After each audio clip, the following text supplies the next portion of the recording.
Bom,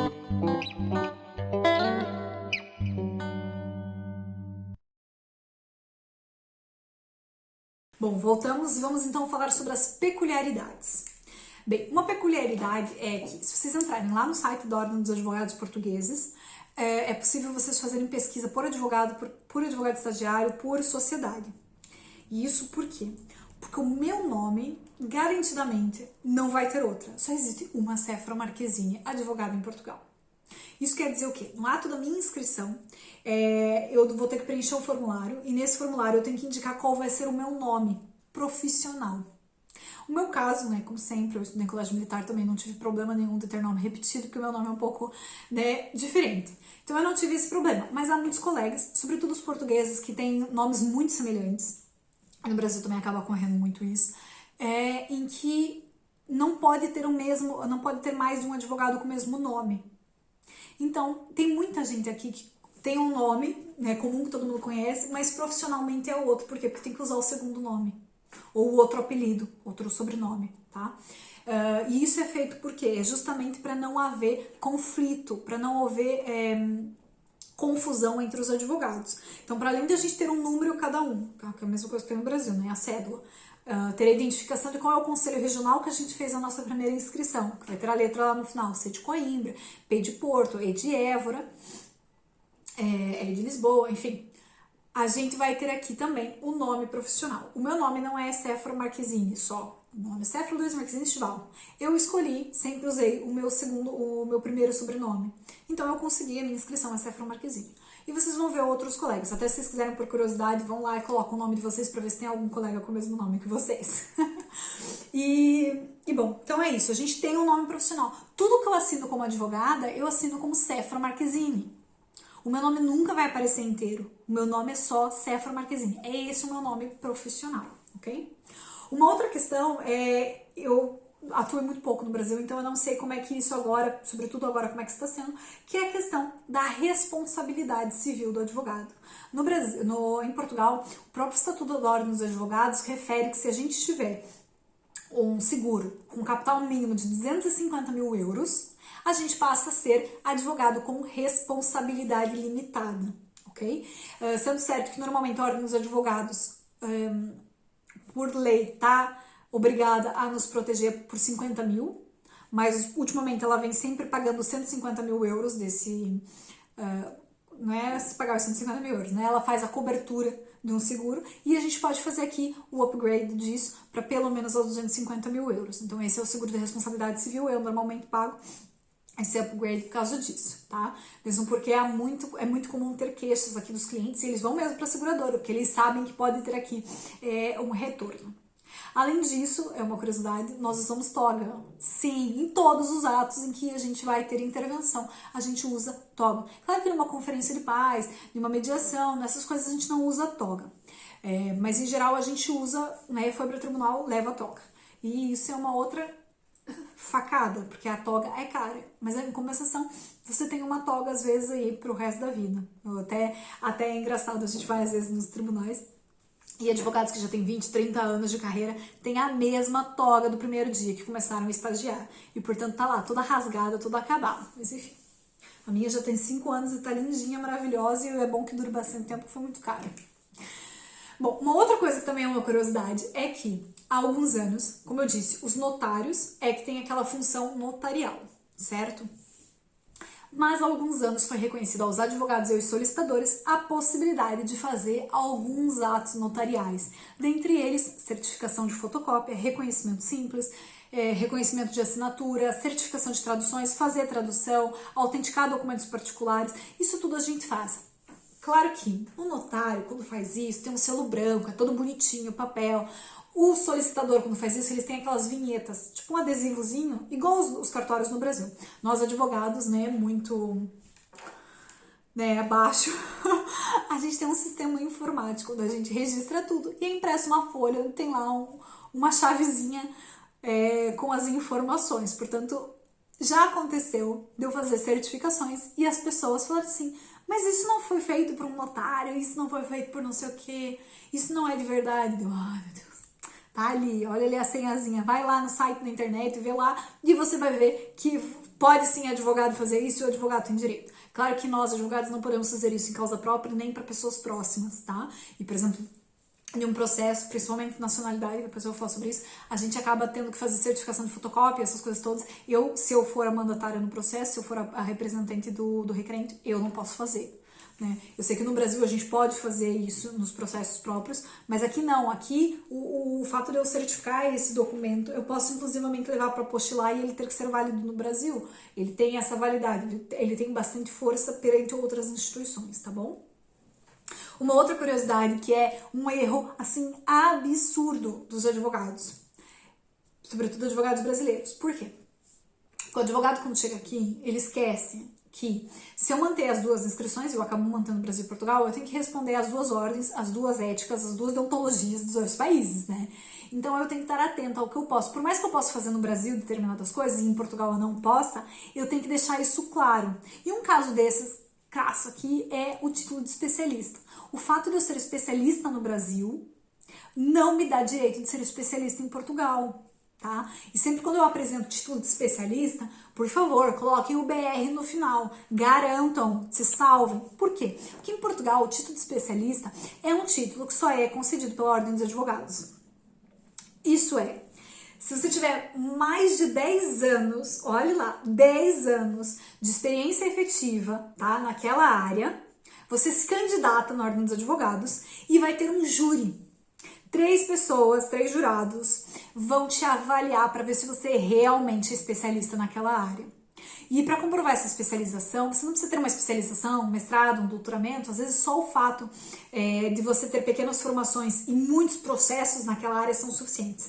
Sendo certo que existe um determinado, uma lista de áreas, tá? Eu não sou especialista em qualquer coisa, tá? Eu só posso ser especialista em uma daquelas áreas, que seria o quê? Direito administrativo, direito fiscal, que é o nosso direito tributário, o direito do trabalho, direito bancário e financeiro, direito europeu, direito da propriedade intelectual, industrial e da concorrência, direito constitucional, direito criminal, direito societário, direito de família e menores, direito do consumo, direito do ambiente, direito da igualdade do gênero, direito da saúde e bioética, direito marítimo.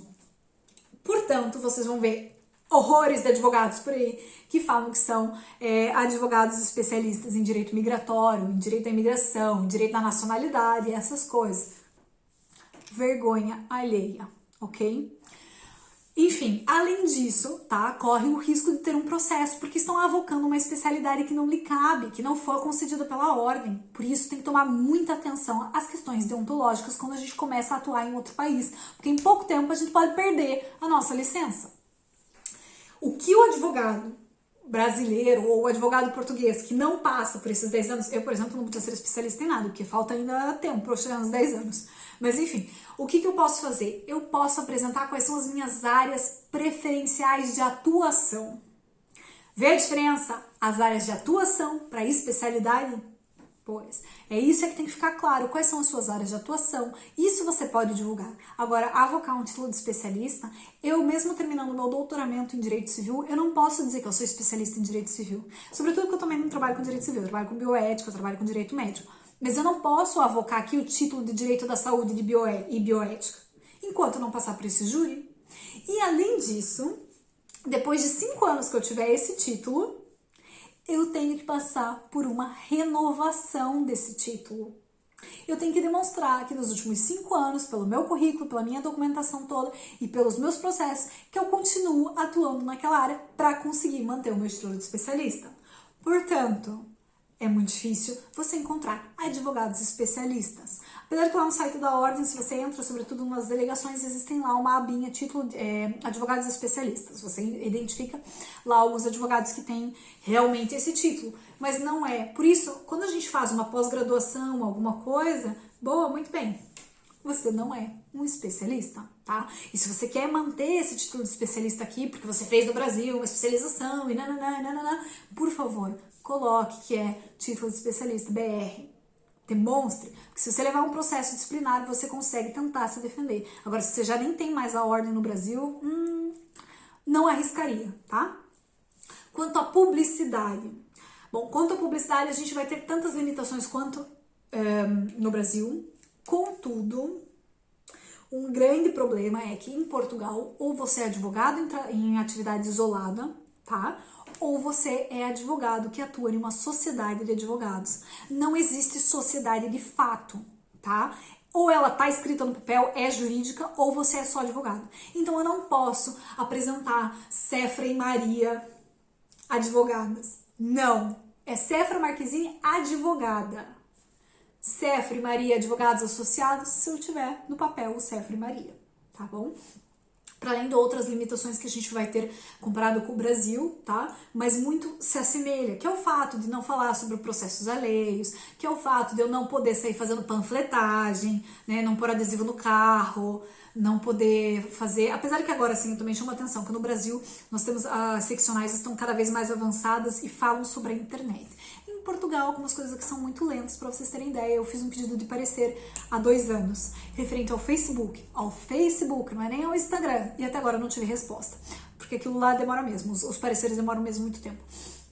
Mas, para vocês terem ideia da demora que é, a única coisa que a gente já tem bem regularizada é a questão dos sites, tá? Isso já tá, né, totalmente, né, hoje em dia quase ninguém tem site, ou os que tem, assim, enfim... Sobre Instagram não há nada, absolutamente nada. Mas ainda assim, avaliando todos os pareceres, eu fiz uma avaliação de tudo, porque a minha primeira preocupação quando eu virei advogada em Portugal foi saber o que eu posso e o que eu não posso fazer profissionalmente. Depois eu me preocupo com o direito em si. Antes, deixa eu descobrir o que é ser advogada mesmo. E olhando todos os pareceres, a gente encontra várias limitações, tá?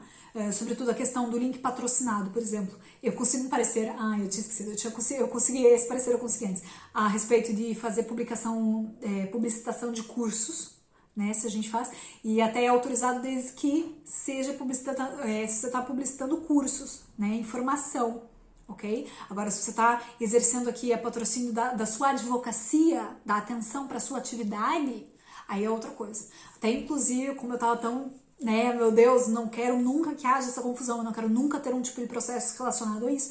Eu tenho uma empresa, abri a empresa de formação para dar aula, ok? E tenho o CAP, que é uma certificação própria de formadores, apesar de ter o mestrado, doutoramento já me daria mais do que qualificações para dar aula. Eu tenho tudo isso certinho, totalmente separado da advocacia, tenho o Instagram totalmente separado. Uma coisa é o meu público de dar aula, outra coisa é o meu público de clientes. Justamente para nunca poder haver esse tipo de confusão. Porque, como eu disse, Portugal é muito mais atrasado nessas questões. E é atrasado também porque, pensa só, o número de advogados é muito menor, o número de situações acaba sendo muito menor, tá?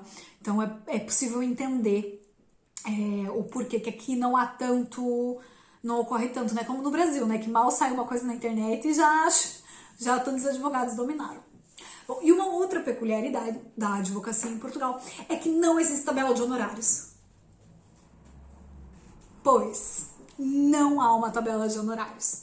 Isso porque já há alguns anos existia tabelas de honorários, tá bom? Por comarca.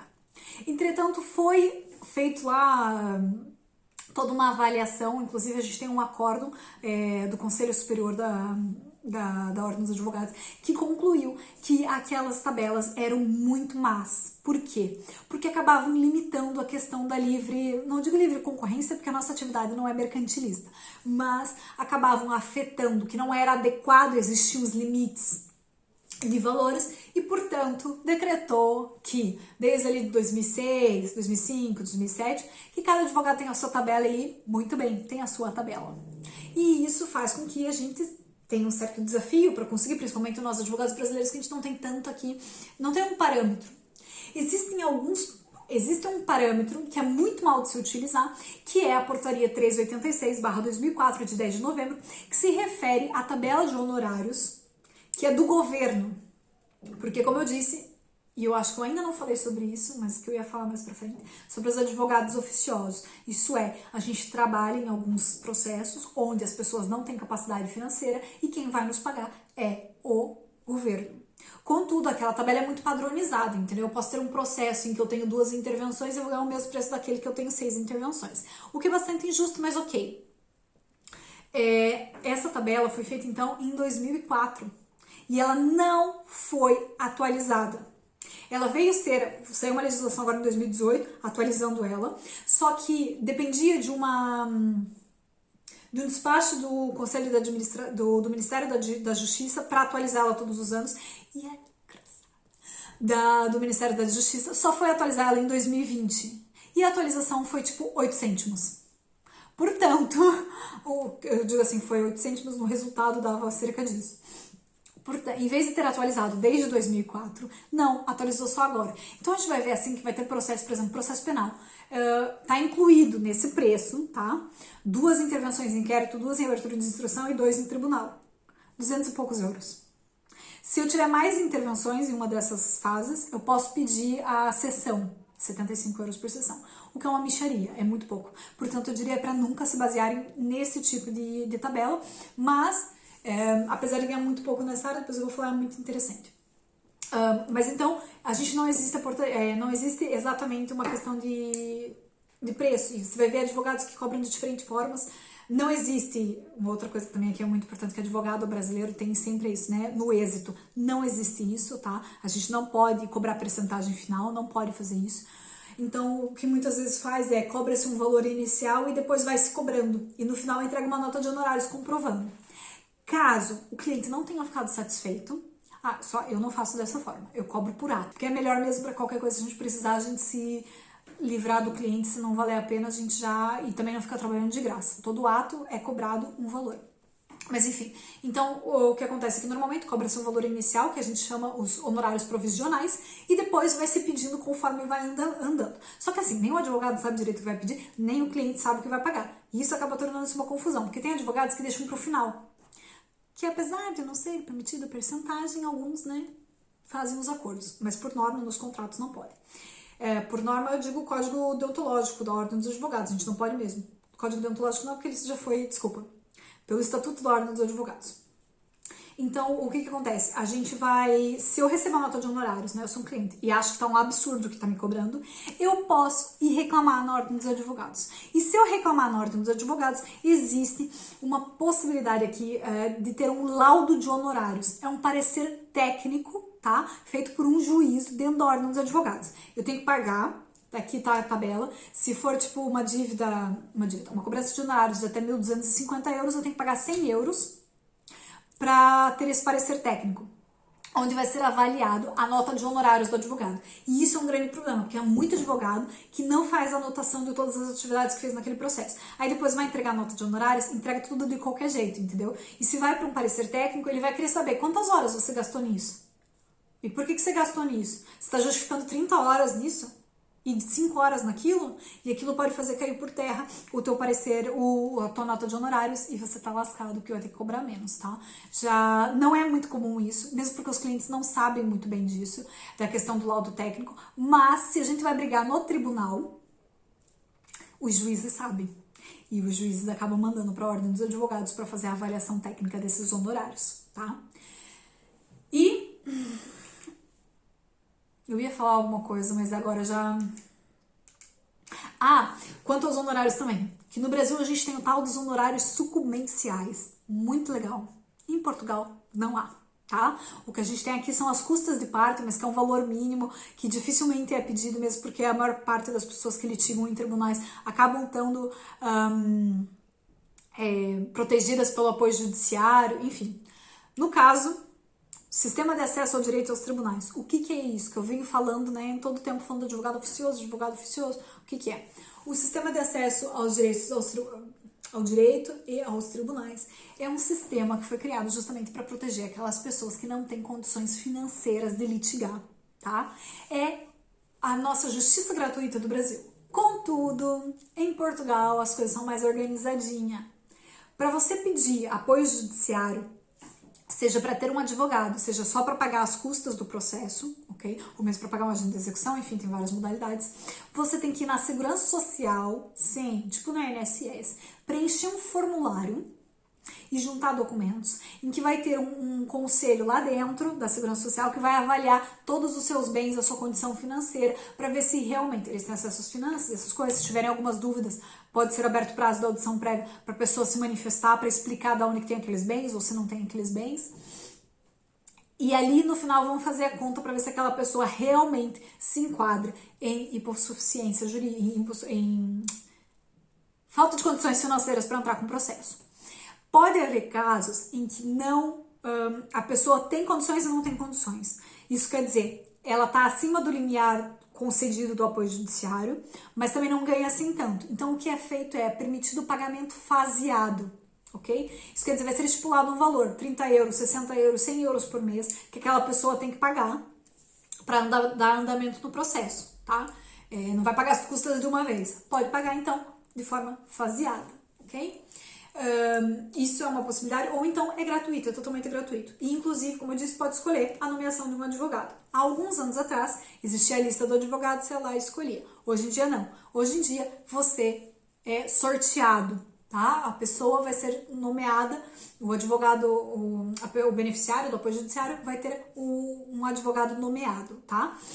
E nós, advogados que querem fazer parte dessas listas, a gente tem que prestar uma candidatura, normalmente no mês de outubro, novembro de todos os anos, né, que renova-se todos os anos, em que a gente vai indicar quais são as nossas áreas de atuação que a gente pretende. Existem lá, você pode escolher todas. Eu sempre indico, principalmente inicialmente, escolhe uma ou duas só. Tá? Eu trabalho sempre só com penal e família e com tutelar educativo. Então, sempre que tiver uma nomeação nessa área, eu vou estar naquela fila dos advogados e posso ser nomeada para aquele processo. Okay? E vou atuar, então, naquele processo. É isso que é ser advogado, que faz parte do sistema de acesso ao direito aos tribunais. A gente vai ter aqui dos 30 e poucos mil, 34 mil, acho que já estamos mais de 34 mil advogados inscritos. Normalmente 13, 14 mil desses advogados fazem parte, então, desse sistema de acesso ao direito aos tribunais. Sendo certo que essas nomeações são por comarca. Então, há comarcas que vai ter 6, 7 nomeações ao ano. Há comarcas que vai ter 15, 16. Isso tudo vai variar. Varia tanto, depende da área que você atua. Normalmente, família criminal, há mais colegas que atuam, tá? Eu fujo horrores, mas talvez administrativa e fiscal tenha mais saída. E também estou em Coimbra, onde, querendo ou não, eu acho, tenho quase certeza, que é a cidade no mundo com o maior número de advogados por metro quadrado. Mas enfim, então a minha média é 8, 9 nomeações, acontece de ter mais, enfim, a gente acaba aqui, então, acompanhando aquele cliente, podendo aqui acompanhar em outros processos de acordo com a penso, enfim. Mas isso só para dizer que isso é uma outra saída, tá? Uma outra saída não, pode acumular. Eu tenho clientes privados, né, os meus particulares, como eu também atuo dentro desse sistema. Claro que existe toda uma organização, sistema informático e tudo próprio que é necessário aprender. Mas isso é para dizer, né, que não existe defensoria pública em Portugal e os dativos são aqui mais organizados, digamos assim. Tá bom?